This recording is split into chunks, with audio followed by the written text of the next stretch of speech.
বন্ধুরা কেমন আছেন? ইনশাল্লাহ আপনাদের দেখাবো আজকে কিভাবে মাগুর মাছ কাটা হয়।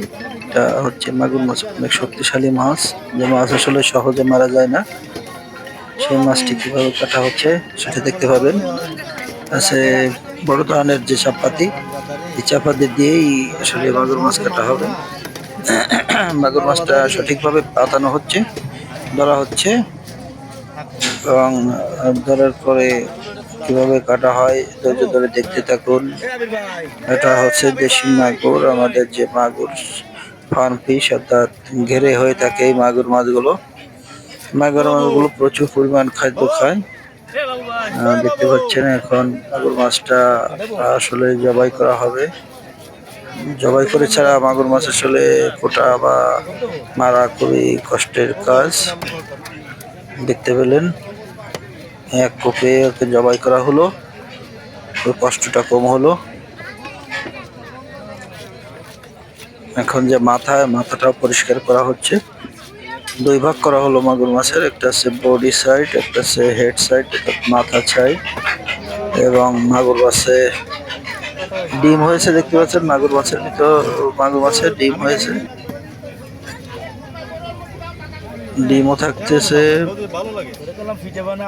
মাগুর মাছটা কাটা হলো, তারপরও মুড়াচ্ছে, দেখতে পাচ্ছেন। এখন সুন্দরভাবে পিস পিস করা হবে, অনেকগুলো পিস করা হচ্ছে। যে পিস আসলে খুবই সুন্দর পিস করা হলো, কয়েকটা পিসি করা হচ্ছে, কয়েক পিস।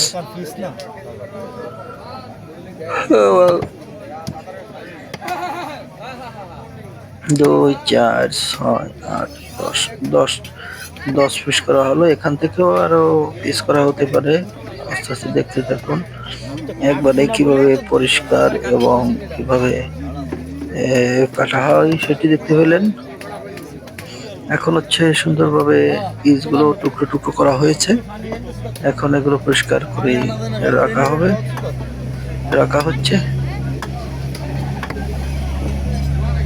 এখন যে লেস টেইল সেটা দেওয়া হলো। এখন মাথা কাটার দৃশ্য দেখতে পাচ্ছেন, মাথার যে থুতনি কাটা হলো। এখন মাথাটি স্প্লিট করা হবে, অর্থাৎ ভাগ করা হবে, টু স্প্লিট, দুই ভাগ, টু স্প্লিট, এবং